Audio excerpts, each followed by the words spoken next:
Donald Trump നടപ്പാക്കാൻ ഉദ്ദേശിക്കുന്ന പുതിയ നികുതി പരിഷ്കരണങ്ങളെ രൂക്ഷമായി വിമർശിച്ച് ഇലോൺ മസ്ക്. US ജനപ്രതിനിധി സഭ പാസാക്കിയ ബില്ലിനെതിരെയാണ് രൂക്ഷ വിമർശനം.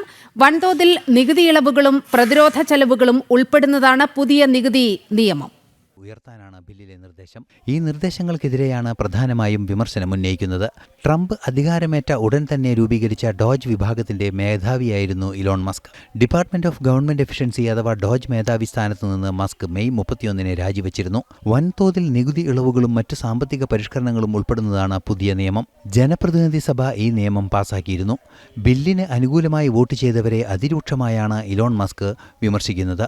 നിർദ്ദിഷ്ട ബിൽ അമേരിക്കൻ ബജറ്റിനെ വൻ കമ്മിയിലേക്ക് നയിക്കുമെന്നും ഇലോൺ മസ്ക് ചൂണ്ടിക്കാണിക്കുന്നു. എന്നാൽ മികച്ച നിയമനിർമ്മാണമാണ് നടക്കാനിരിക്കുന്നത് എന്നാണ് ഡൊണാൾഡ് ട്രംപിന്റെ നിലപാട്. പുതിയ നിയമനിർമ്മാണം സംബന്ധിച്ച് സമ്മിശ്ര പ്രതികരണമാണ് റിപ്പബ്ലിക്കൻ അംഗങ്ങളിൽ നിന്ന് പോലും ഉയരുന്നത്. ഇന്റർനാഷണൽ ഡെസ്ക്, ജനം.